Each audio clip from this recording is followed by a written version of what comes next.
Chers amis, dans quelques instants, nous nous retrouvons pour un nouveau Club des Hommes en Noir avec mes invités de ce jour. Auparavant, j'ai 4 requêtes plus une à vous transmettre. La première, c'est de vous abonner à cette chaîne pour suivre le Club des Hommes en Noir. La deuxième, c'est de, vous le savez, vous en avez l'habitude, c'est de mettre un pouce en l'air pour nous soutenir. Le troisième, c'est de ne pas hésiter à laisser vos commentaires et dans vos commentaires les idées que vous aimeriez voir traitées par les invités du Club des Hommes en Noir. Et enfin, de partager cette vidéo autour de vous. La requête qui s'ajoute à celle-là, c'est que nous avons impérativement besoin de votre aide financière pour continuer à diffuser le Club des Hommes en Noir. N'hésitez pas donc à faire des dons, surtout en cette période de carême. Et puis, vous le savez peut-être, nous avons publié un livre d'un des membres du Club des Hommes en Noir, La tentation de ralliement, être catholique en démocratie, par l'abbé Claude Barthes aux éditions de l'Homme Nouveau. C'est un livre de 13 € sur un sujet important pour la vie des chrétiens en société. N'hésitez pas à aller sur le site de l'Homme Nouveau, sur notre boutique, et à vous le procurer. Là aussi, vous aiderez au développement du Club des Hommes en Noir. A tout de suite avec mes invités.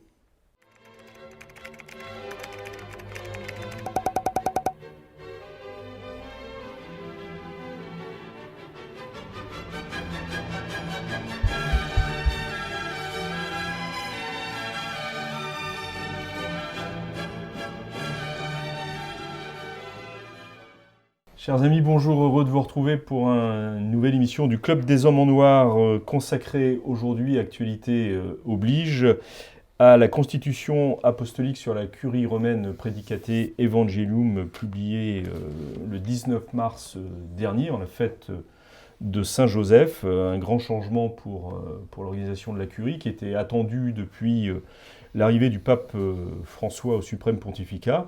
Pour parler de ce sujet, pour essayer d'analyser les changements que ça entraîne pour la vie de l'Église, j'ai le plaisir d'accueillir le Père Viaud. Bonjour mon Père, merci de votre présence. L'abbé Barthes, monsieur l'abbé, ça faisait longtemps qu'on vous avait vu. Vous me dites ça à chaque fois. Parce qu'à chaque fois, vous nous faites des infidélités. Voilà. L'abbé Grégoire Sellier, lui, fidèle d'entre les fidèles. Bonjour monsieur Maxence et bonjour à tous les auditeurs. Merci de votre présence et notre ami Jean-Pierre Maugendre qui représentera le laïcat En Marche. Voilà. Alors, Praedicate Evangelium, Constitution apostolique, question de base et auquel vous vous attendez forcément. Qu'est-ce qu'une Constitution apostolique ? Est-ce que l'un d'entre... Ah, l'abbé Sellier... On va laisser Père Barthes qui est un spécialiste. C'est l'abbé Barthes, c'est voilà. vous. C'est un document donc pontifical de très haut niveau. Oui, c'est ce qu'on peut dire. Pour dire la vérité, la qualification des documents pontificaux n'a aucune importance. Si vous voulez. Ah bon, c'est nouveau ça. Oui, c'est-à-dire que ça a une espèce d'importance psychologique. Mais ce qui compte dans l'Église et dans la monarchie pontificale, qui est une monarchie de droit divin, une monarchie absolue, c'est ce que dit le pape. Le pape, par une simple... Je veux pas, c'est pas l'émission, mais enfin... Non, on va pas rentrer dans ce débat-là. Il pourrait, par exemple, prononcer quelque chose d'infaillible solennellement par une seule parole qui ne serait pas écrite. Oui, mais... Alors ceci étant dit... Monsieur l'abbé, c'est quand même pas un simple discours ou un propos d'avion. Un discours du pape, par exemple, au consistoire, peut avoir une très grande importance doctrinale. Alors que ce n'est qu'un discours. Voilà. Mais en l'espèce, c'est un propos dans l'avion... Ah non, ça n'a pas la même apostolique. C'est quand même très important. Oui, c'est le plus haut degré. Voilà, une constitution apostolique ou une encyclique, c'est pas... Voilà, je veux dire, c'est pas... Il n'y a pas une distinction, par exemple, entre encyclique et constitution apostolique, en sorte qu'il y en aurait une qui, par nature, serait supérieure à l'autre. Mais effectivement, une constitution apostolique, c'est une chose importante. C'est un document très important. Le souverain pontife, le pape précédent qui a réformé la curie, c'est Jean-Paul II, c'est ça ? C'est Jean-Paul II et auparavant encore Paul VI. Donc il y a eu 3 réformes successives depuis le Concile. Oui, depuis le Concile. Sachant que la réforme précédente est Saint-Pie X. Et auparavant Saint-Pie X. Voilà. Et début du XXe siècle. Entre Saint-Pie X et Paul VI, il n'y a pas eu de changements radicaux. Donc la curie romaine. Alors comment définit-on ce qu'est la curie romaine ? C'est juste des services administratifs ou ça a un autre poids? C'est le gouvernement du pape, ce sont des différents ministères voilà, qui correspondent à un c'est l'organe de gouvernement du souverain pontife. Voilà. Et en même temps, ça court. Ça a un peu changé depuis Paul VI, mais disons, c'est ceux qui entourent le souverain pontife. Voilà. Ça court au sens ancien du terme. Ancien régime, donc. Ancien régime, voilà. Bien sûr. Travaillant au service du pape et donc remplissant des fonctions effectivement soit administratives, etc., soit dans les offices, dans la liturgie. Ce sont les membres de la curie qui sont acolytes, turiféraires, un véritable exercice liturgique. Et pouvant même jusqu'à... C'est intéressant ce que vous venez de dire, parce que le changement qui donne plus de poids dans cette constitution aux laïcs au sein de la curie va entrer un peu en contradiction avec le fait que les membres de la curie sont aussi... Non, parce que les membres de la curie peuvent être les nobles pontificaux, peuvent être aussi... Non, il n'y a plus de nobles pontificaux. Il n'y a plus, mais bon, il pourrait y en avoir. Je veux dire que... Vous pouvez les remettre, monsieur l'abbé. Je veux dire qu'il y en a eu. Non, le fait qu'il y ait eu... D'accord. Alors... une chose importante dans ce mode de gouvernement qui n'a pas changé, si j'ai bien lu le texte, c'est que c'est un gouvernement de conseil. C'est-à-dire que chaque dicaster est organisé, c'est une polysynodie, est organisé, c'est un conseil de cardinaux ou d'autres, d'évêques, qui, autour du préfet, prennent les décisions, sont censés prendre des décisions. Ça a toujours été le cas. Il y a toujours eu la supréma dans chaque... Je veux dire que ça continue. Voilà, c'est ça. Dans chaque, pas de changement de ce point de vue. Dans chaque dicaster, ce qu'on appelle une congrégation, qu'on appelle maintenant un dicaster de façon... Eh bien, il y a effectivement, en réalité, vous avez des évêques ou des cardinaux sous la direction du préfet et, je dirais, managés un petit peu par le secrétaire, qui prennent les décisions finales avec des consulteurs qui préparent les dossiers. C'est pour ça qu'on les appelait des congrégations. Voilà. Et le pape pouvant nommer, s'il voulait, une congrégation spéciale pour régler telle affaire, des auxilies par exemple sur la grâce. Voilà. Mais ce que je veux dire, c'est que, puisque vous nous demandez ce qu'est la cour pontificale... Vous êtes là pour parler, monsieur l'abbé. Ce système est quand même encore assez particulier. Et ça reste un système, on va dire, en effet, très ancien. Celui de la polysynodie. Très bien. Alors, quels sont les changements importants liés à cette nouvelle constitution apostolique? Et d'ailleurs, pourquoi s'appelle-t-elle Praedicate Evangelium? Praedicate, merci de votre correction. C'est sans doute le changement le plus évident, c'est qu'il y a une rétrogradation. La première congrégation, maintenant dicaster, mais peu importe le terme, oui, le terme n'a pas d'importance. Ça correspond à la même chose. La première congrégation était la doctrine de la foi, que traditionnellement, avant le concile, le pape présidait. Ce n'était qu'un pro-préfet, ce n'était pas un préfet pour bien montrer que pour le pape, sa première fonction était la défense de la foi. Et ça remontait à quand, le fait que le pape... Saint Pie V. Oui, ça remonte vraiment au moment où on a fondé ce Saint-Office. Hein, oui. C'est le Saint-Office. C'est le Saint-Office, le Saint-Office de l'Inquisition romaine et universelle, qui est devenue la Congrégation pour la doctrine de la foi. C'était la Sainte Inquisition. Voilà, la Sainte Inquisition. Et donc le pape s'en réservait la préfecture pour bien montrer que c'était son premier rôle. Là, il y a une rétrogradation du Saint-Office. C'est donc la congrégation pour l'évangélisation des peuples qui prend la primauté. Là, la congrégation pour la doctrine de la foi étant en deuxième plan. Donc, si des mauvais esprits pourraient dire qu'il s'agit d'évangéliser sans la foi. Mais bon, ça, ce sont des mauvais esprits auxquels je ne suivrai pas, bien sûr, évidemment. Et sinon, deuxième changement, c'est les pouvoirs renforcés pour les conférences épiscopales. N'est-ce pas? Et donc, il s'agit d'aider les conférences épiscopales, ce qui, pour moi, pose problème, enfin, de toujours renforcer les conférences épiscopales, parce qu'elles ne font pas partie de la hiérarchie sacrée. Elles ne font pas partie, en tant que telles, de l'organisation de l'Église. Elles sont juste des instances de type administratif. Pour aider les évêques dans leur Il y a le pape et l'évêque diocésain. Il peut y avoir des synodes provinciaux, ça c'est possible dans la province, mais sous le contrôle du pape. Mais en soi, la conférence épiscopale qui peut être utile et qui peut avoir un sens, mais n'est pas un organe. Et puis la troisième chose, mais qui, là, à mon avis, est presque anecdotique, c'est en troisième position la promotion de l'aumônerie pontificale, c'est-à-dire le service des pauvres qui sont en place du Bernin, grosso modo. qui devient le troisième. Bon, c'est un gadget. Si vous voulez, c'est le ministère des droits de l'homme et des droits de la femme. Enfin, c'est ce genre de gadget. Ou ministère du temps libre. On a connu ça sous Giscard. Ministère du temps libre. Non, mais c'est beau la charité, on peut pas dire. Non, on peut pas dire non. Non. Mais ce que je veux dire, c'est que c'est une fonction tout à fait honorable, mais qui n'est pas de premier plan, et pour le mettre au troisième rang des congrégations. Ouais, j'aimerais bien entendre le père-view, effectivement, parce que spécialement sur la conférence épiscopale, effectivement, parce que là je crois qu'il y a quand même une question, surtout par exemple quand on pense à la France, et à sa tendance au gallicanisme. Et on sait très bien au cours de l'histoire de France que quand les rois ont voulu contrecarrer le Saint-Siège, ils ont réuni les assemblées du clergé.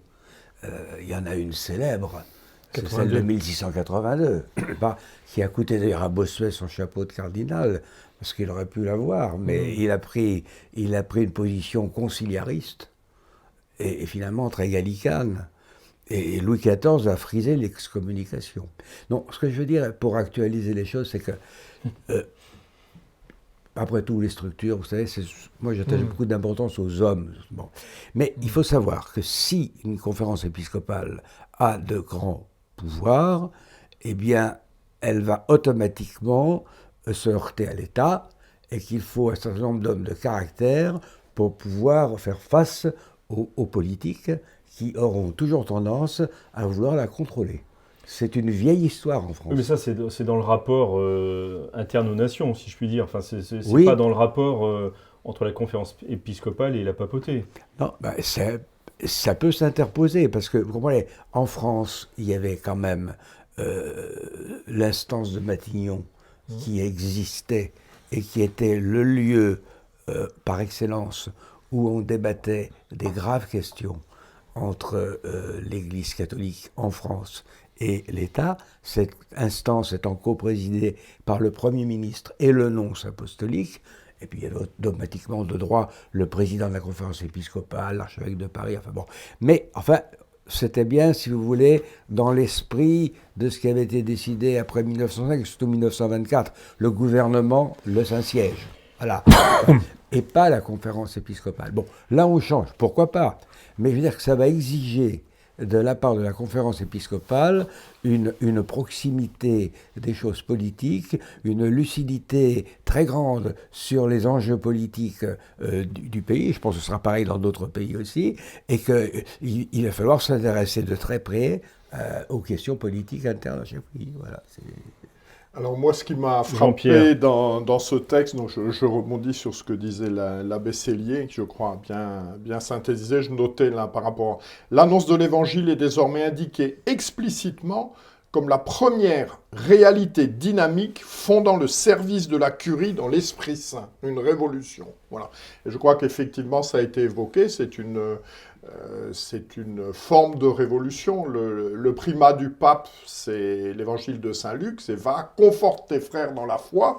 Historiquement, on avait une primauté du rôle du pape sur la défense de la foi qui aujourd'hui semble oubliée.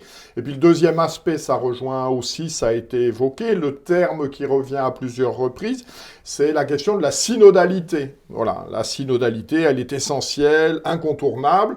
Elle doit passer par une saine décentralisation. Et je crains que ce que l'on vient d'évoquer, en particulier autour des conférences épiscopales, ne remette en cause d'une certaine manière l'unité de l'Église, l'unité de la foi, l'unité de la liturgie, avec aussi, me semble-t-il, une conception un petit peu utopique de ce que peut être la réalité du monde d'aujourd'hui, puisque ce document évoque un monde qui a soif du Christ.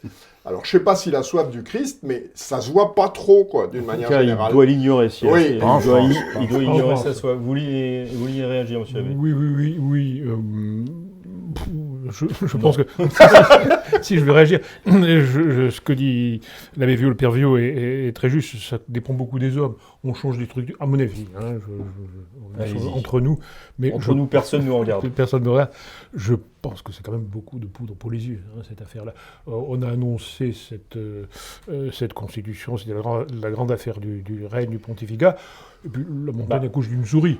Parce que, visiblement, le François a été élu pour cette réforme. Alors, franchement, c'est pas courageux. Alors, je pas penser. Donc, je pense que les hommes comptent beaucoup. L'ordre des dicastères, oui, d'accord. Bon, ça a une signification, mais c'est plutôt un effet d'annonce.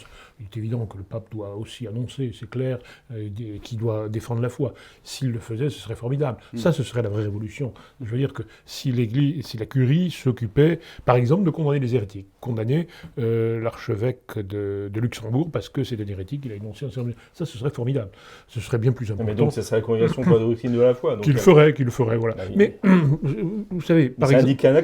L'axe qui est indiqué, c'est que ça ne se fera pas, justement. Non, c'est ça. Mais la secrétaire d'État Paul VI l'avait mise vraiment au centre, la secrétaire d'État, ça c'est vrai. Et Paul VI, des hommes d'organisation. Ce que n'était ni Jean-Paul II, ni manifestement, enfin il l'est d'une autre manière, François. C'est un plutôt de désordre, qui gouverne dans le désordre, qui gouverne de sa manière. Et justement, il gouverne très fort. Alors vous dites, les conférences épiscopales, c'est embêtant parce que, en réalité, actuellement, le pape a les pleins pouvoirs pour tout. Bien plus encore que lors du Concile, lorsque ont été inventées ces conférences épiscopales. C'est une monarchie absolue comme il n'y a jamais eu dans les... c'est une monarchie ou c'est une dictature absolue? Certains disent, de très très haut placés, c'est une dictature d'Amérique latine. Moi, je leur laisse la responsabilité de la chose. Mais autre point, je suis un peu brouillon si vous voulez, mais pour dire que ce sont les hommes qui comptent, sous Jean-Paul II, justement, la secrétaire d'État était théoriquement régnait en maîtresse sur en réalité, le premier dicastère était véritablement la congrégation de la foi à cause du cardinal Ratzinger, qui était vraiment le deuxième personnage de la curie. Parce que c'était... Voilà, donc, oui. Donc, beaucoup de bruit pour rien. Il me semble. Shakespeare. Je suis assez d'accord. Effectivement, ça ne va pas changer radicalement, puisque c'est les mêmes dicastères. Là, on pensait qu'il y aurait un peu de débat. Mais, je dirais... Le pape François a été élu explicitement pour réformer la curie. C'était sa feuille de route. Or, premièrement, là, ça ne change rien, ça ne change pas vraiment la situation. Sur les questions financières, il n'a pas réussi à mettre vraiment de l'ordre. Il fait ça de façon brouillonne, il fait un truc, et puis après il change, etc. Donc, sur les questions financières qui sont importantes, tant pour les scandales que pour la santé des finances, il n'a pas réussi.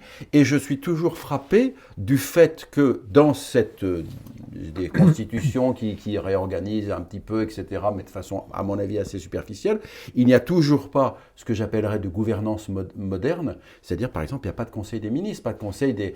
C'est-à-dire, chacun va voir le pape individuellement, alors qu'il faudrait une instance de concertation. Qui se réunissent tous les mercredis, quoi. Par exemple, tous les mercredis, pour effectivement éviter ce qui arrive régulièrement, c'est-à-dire qu'un dicastère sort un document et les autres n'ont pas été bien prévenus, et c'est le pataquès. C'était à peu près le rôle de... C'est ce qu'avait voulu la secrétaire d'État de Paul VI. Voilà. Il y avait quand même ces réunions quotidiennes, même, là, pour le coup, des principaux de la secrétaire d'État qui ramassaient tout ce qui se passait dans la curie autour du pape. C'est plus le cas, ça n'a plus trop été le cas sous Jean-Paul, pas du tout sous Benoît XVI. Donc, oui, on parlait de non-gouvernant, pour le coup, il a été un très bon préfet de la congrégation de la foi, dans le système présent. Hein. Mais ensuite, il n'a rien gouverné du tout. Il faut dire les choses comme ça. Il s'est isolé. Il s'est isolé. Et donc, je ne sais pas ce que vous voulez dire. Oui, quant à François, oui, en fait, il gouverne tout seul. Donc il n'a pas besoin de conseil des ministres. Voilà. Cette institution d'une espèce de conseil des ministres était un des projets du cardinal Scola, qui était candidat, on va dire, à l'élection en 2013. Et il avait des idées de réforme de la curie dans le sens que vous dites, c'est-à-dire des réformes administrative, qui fasse fonctionner la machine de manière beaucoup plus moderne. De même, pour ce qui est de l'économie, avait des idées, et a essayé de les appliquer, il paraît, le cardinal Pell, qui avait des idées très, très fermes sur ces questions-là. Voilà, mais je pense qu'il a été élu pour ça, et qu'il n'a pas... Là, on dit oui, mais justement, ça accouche d'une souris par rapport aux vrais besoins de la curie. Il a été élu pour une souris, il a été élu pour pour montrer qu'on changeait. Voilà. Et du coup, il montre. Voilà. Est-ce que l'aspect brouillon que vous avez un peu souligné aussi ne s'est pas remarqué dans ce texte même, où, dans la première version, en tous les cas qui a circulé, on parlait encore de forme extraordinaire. Ah, c'est amusant. Du rite romain. C'est pas circulé. Moi, je l'ai téléchargé sur le site du Vatican. La première version qui a circulé. Dis-nous la première version. Alors, la seconde qui date de ce matin. Effectivement, je l'ai pris hier. Je l'ai pris hier. Donc mardi. Donc mardi. Parce qu'on enregistre pour ceux qui nous regardent et qui pensent pas que ça date de... Et donc le numéro 4, l'article 93...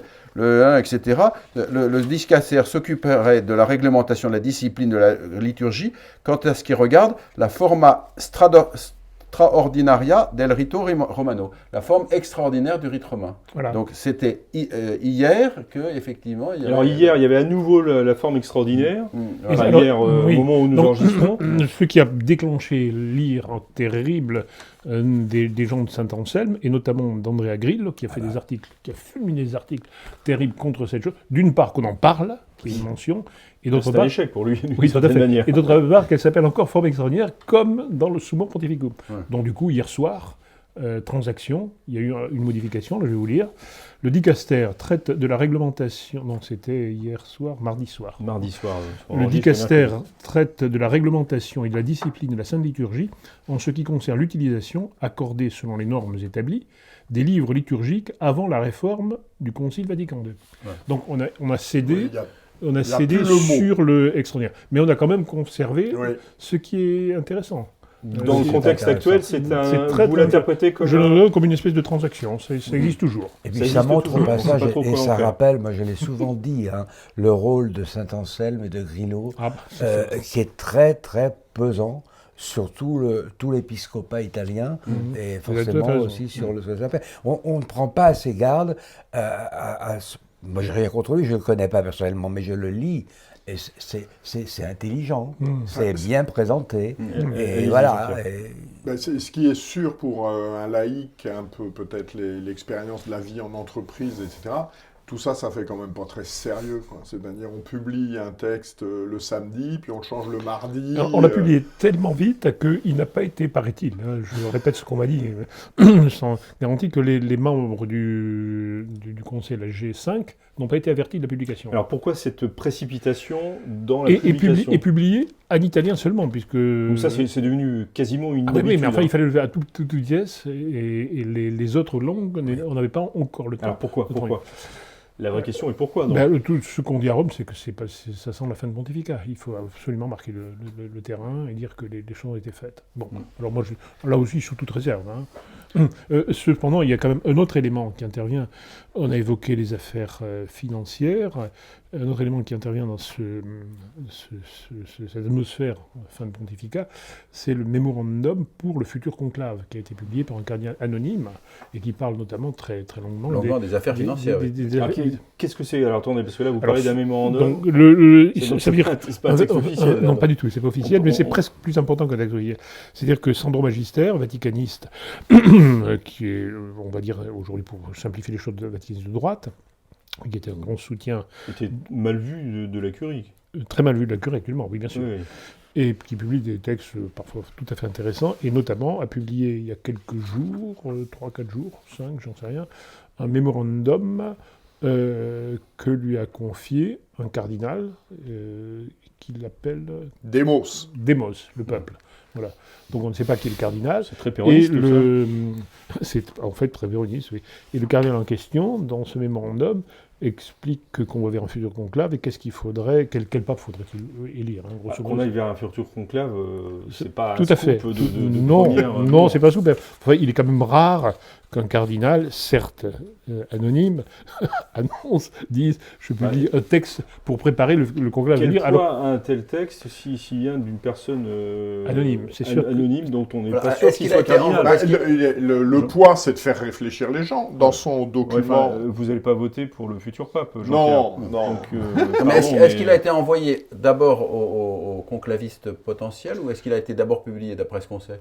Vu la succession des choses, je pense que ça a été fait dans le même temps. D'accord. Ça a été publié et Alors, envoyé. pardon, mais j'ai coupé Jean-Pierre au moment où il se lançait. Non, mon propos était uniquement de dire que dans la perspective du futur conclave, l'auteur, dont à la lecture du texte, j'aurais tendance à croire qu'il a des liens avec l'Amérique latine, parce qu'il insiste beaucoup sur la situation de l'Église en Amérique latine, faire réfléchir les futurs cardinaux sur ce qu'il appelle, c'est la deuxième ligne du texte, voilà, le bilan désastreux du pontificat, en mettant en avant le fait qu'il n'y a plus d'unité doctrinale et morale dans l'Église, les scandales financiers, l'autoritarisme du souverain pontife, ce qu'il appelle la baisse du niveau intellectuel des interventions doctrinales, et puis une petite incise qui peut nous intéresser, voilà, le problème des traditionalistes, qui n'est pas très important, mais qui n'est pas réglé. Voilà, je crois que c'est un peu un appel à la réflexion des cardinaux sur la situation de l'Église. Et aussi une note sur le schisme.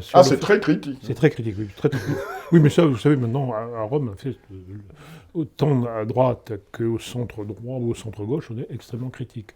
Et ça aussi, c'est un signe de l'avancée des choses vers la fin du pontificat. Mais vous avez remarqué aussi qu'il aborde la question du schisme et qu'il affirme qu'il n'y aura pas de schisme de gauche. Oui, il dit si un schisme, ce sera à droite. Oui, en quoi il a tort pour la droite, mais pardon, on parle de droite comme si... oui, on fait de droite, de gauche, c'est lui. C'est le terme employé. Non, mais qui est la droite C'est triste. Il y a encore des gens à droite dans l'Église ? Un peu conservateurs, les gens un peu conservateurs. Oui, parce qu'il dit que le schisme sera plutôt liturgique. Donc, je ne vise personne, mais suivez mon regard du cardinal anonyme. En quoi il a tort. Hein. Mais en revanche, Pourquoi est-ce qu'il a tort ? Il parle du... Alors, je vais m'expliquer. Mais pour le schisme de gauche, il a parfaitement raison. C'est-à-dire là, il vise l'Allemagne et il dit elle ne fera pas schisme. Pour faire schisme, il faut être excommunié. Les schismatiques, mon père ne part pas tout seul. Il a fallu que Luther soit excommunié pour sortir. Bien sûr. Et oui, donc, de même, le cardinal Marx ne sortira pas tout seul. Il faut l'examiner. De même, l'archevêque Ulrich ne sortira pas tout seul. Voilà. Donc, en effet... À nouveau, vous appelez à une excommunication de tous ces gens-là. J'appelle, comme le fait le cardinal anonyme... Mais c'est vous le cardinal anonyme. Ah non, c'est pas moi. Si on pouvait avoir un scoop... Non, c'est pas vous. Non, c'est vrai. Et même sous la torture, je veux dire... Et... oui, qu'est-ce que je voulais dire? Je sais pas, donc... oui, le cardinal anonyme appelle à des excommunications, une clarification doctrinale. Un recentrement sur la foi, une clarification doctrinale, oui. Quant au schisme de droite, il a... Bon, peut-être vise-t-il, j'en sais rien, hein, le fait qu'il y aurait éventuellement une consécration épiscopale à nouveau dans la Fraternité Servilis qui déclencherait une excommunication automatique. Peut-être. C'est prévu ça, de toute façon. Enfin, je n'ai pas de lumière particulière, mais pour l'instant... Mais je vous en donnerai. Alors, pour l'instant, ce n'est pas officiellement à l'ordre du jour. Mais bon, je pense que dans ce que l'ensemble de ces documents, c'est presque anecdotique. Parce que c'est quand même l'avenir de l'Église. C'est quand même l'avenir de l'Église dans son ensemble qui est pris en compte. Mais par le schisme, ça n'est pas anecdotique. Quand même. Voilà. Mais je ne crois pas que que le schisme vienne de droite. Voilà. Mais je dirais, il y a un petit point, c'est qu'effectivement, c'est quand même préparatoire d'un conclave qui devrait arriver dans un temps qu'on ne connaît pas, mais qui devrait arriver. Et je pense qu'un tel document lance un petit peu le débat interne, etc. Et évidemment, le pape, je dirais, comme tout pape qui se respecte, a peuplé de ses créatures le Sacré Collège. C'est ce que j'allais dire. C'est évident comme tout pape qui se respecte. Oui, c'est ça. Parce que certains papes n'ont pas fait... Voilà, Voilà, mais je dirais, bon, c'est normal que le Sacré Collège finisse par ressembler au pape qui gouverne. Mais contrairement à ce qu'on croit, ça ne signifie pas que l'élection suivante sera la continuité du pape. Parce qu'il y a des réactions, ne fût-ce que, effectivement, on a pu souffrir de ce pape pour telle ou telle raison, Enfin, si vous êtes élevé au rang de cardinal, vous n'avez pas trop souffert du pape? Non, mais justement, ça c'est une analyse simpliste, en ce sens que vous avez été promu, merci. Donc, je dirais par reconnaissance, vous allez élire quelqu'un dans la ligne, mais c'est pas forcément le cas. Ne fût-ce que, par exemple, éventuellement vous dites, il m'a promu, mais il était comme ci, comme ça, je vais essayer d'avoir quelqu'un qui m'embêtera pas, vous voyez, qui sera moins dictatorial ou qui sera moins, etc. Donc, en fait, certes, le Sacré Collège est peuplé de créatures du pape François, c'est clair, mais ça ne signifie pas qu'ils éliront forcément quelqu'un exactement la même ligne. Alors, ils ne l'éliront pas à l'extrême droite, hein, je ne pense pas. Mais... Alors, avec, je crois aussi, un autre élément, c'est que dans cette nomination des cardinaux, le pape a été très attaché à une mondialisation du Sacré Collège. Et en fait, il a nommé, semble-t-il, un certain nombre de cardinaux qui s'étaient fait remarquer sur une action généralement plutôt charitable, aux quatre coins de la planète. Ce qui n'induit pas forcément des positions doctrinales, liturgiques, en phase avec le souverain pontife. Je crois qu'il y a des cardinaux nommés uniquement parce qu'ils se sont fait connaître au fin fond du Congo ou je ne sais pas quoi, mais donc, à mon avis, même le pape ne sait pas très bien quelles sont les positions doctrinales. Moi, j'ajouterais aussi que dans l'Église, on a un art vraiment supérieur de dissimulation, comme on ne trouve nulle part ailleurs. Alors on peut avoir donc des grandes surprises. Oui. Dans le clergé, oui. Oui, non, c'est pas faire, nous, c'est un problème. Oui, non, mais dans le clergé, oui. Et plus on monte dans le clergé, je pense que... c'est ça, plus l'art de la dissimulation se peaufine. C'est au niveau artistique. Voilà, c'est ça. Pour rester dans la cuisine électorale, il est clair. Vous intéresse, hein. Pour Conclave, oui. Oui, bien sûr. Non, en effet, il y aura cet effet de réaction. Il y a toujours un effet de réaction. La preuve, ça jouait énormément en 2013 pour l'élection de François contre Scola. Mais il y a... Pardon, mais ça joue pas toujours. Non, ça joue pas toujours. Pi 11, Pi 12... C'est un cas de figure, justement, où ça n'a pas joué. C'est ce que j'attendais que vous le... Mais par ailleurs, ça joue très généralement. Pi 12, Jean 23... Pi 10 contre Léon XIII, si on veut, ainsi de suite. Voilà. Contre, enfin pas contre. Pas contre, c'est jamais contre, parce qu'on est quand même dans l'ecclésiastique de haut niveau. Mais il y aura un effet de réaction qui jouera pour tout le monde, et qui fait d'ailleurs qu'on voit pas mal de cardinaux qui seraient théoriquement de la ligne François, qui prennent leur distance avec le pontificat actuel. Mais, pardon de vous couper à nouveau, mais est-ce que ça veut dire que l'Église est une démocratie comme une autre ? Mais non, pas du tout. C'est l'alternance qui... On parlerait peut-être une autre fois de démocratie. Ah bah voilà, ça y est, tout de suite je vous pose une question. Mais la démocratie, c'est pas parce qu'une élection n'est pas nécessairement une élection de démocratie moderne. C'est pas l'élection que je vise. C'est l'alternance. Est-ce que l'Église rentre dans ce schéma on passe d'un pont de droite à un pontife de gauche, de gauche à droite? Oui, depuis le Concile, oui, je réponds clairement. C'est un schéma de démocratie plus moderne depuis le Concile avec une alternance. Mais il y a quand même eu depuis la Révolution française. Donc, en fait, c'est la Révolution qui a tout troublé, là comme ailleurs, et qui a fait que dans les cardinaux, depuis la Révolution, il y avait deux partis, qui n'existaient pas. Les Zelanti et les politiques, dont la gauche et la droite, si on veut. Et aujourd'hui, ça joue très fort. Mais alors, justement, pour parler de la droite, aujourd'hui, elle existe. Et cette réaction la favorise. Dans le cardinal du mémorandum, on ne sait pas qui c'est, mais il représente quand même il représente une opinion dans le Sacré Collège. On peut énoncer les cardinaux qui peuvent avoir des chances. Sarah, je ne crois pas trop. Erdo, certainement davantage. Erdo, pour ceux qui le connaisseraient pas. Archevêque de Budapest, qui pourrait, comme on dit en politique, ratisser plus large. Certainement je ne sais pas, je ne suis vraiment pas s'il peut obtenir les 2/3 des voix, mais c'est beaucoup les tiers des voix dans le collège cardinaliste, surtout aujourd'hui, où il y a en effet des cardinaux qu'on ne connaît pas, qui ne se connaissent pas entre eux. Il n'y a pas de réunion de cardinaux. Il n'y a pas de réunion. Dans les concilies, on ne parle plus. Donc on ne sait pas trop. Mais en tout cas, on peut imaginer qu'ils aient un bon tiers des voix. Donc ils pèseront nécessairement sur l'élection du futur pape, et ça peut entraîner des espèces de transactions dans lesquelles la question de la liturgie interviendra nécessairement, comme elle est intervenue, il faut le rappeler, dans l'élection de 2013. La question lefévriste a pesé sur l'élection de 2013. Ça fait partie, on peut le dire, puisque ce sont des cardinaux qui l'ont dit, des promesses de conclave du cardinal Bergoglio, le fait de s'occuper favorablement de la fraternité Saint-Pédis. Eh bien écoutez, merci beaucoup de ces éclairages. On était parti d'une constitution apostolique, plus haut degré de texte pontifical, enfin l'un des plus hauts degrés. On arrive à un mémorandum anonyme. Bon, eh bien très bien, merci encore une fois de ces éclairages. Nous nous retrouvons la semaine prochaine, normalement pour évoquer, sauf si c'est la fin du monde entre deux, la consécration que fera le pape François de la Russie et de l'Ukraine. Comme nous avons enregistré avant, nous en débattrons après cette cérémonie, après cet événement. Donc d'ici cette prochaine émission, surtout n'hésitez pas à faire connaître le Club des Hommes en Noir, à cliquer comme il faut pour nous soutenir et évidemment que Dieu vous garde et à la semaine prochaine.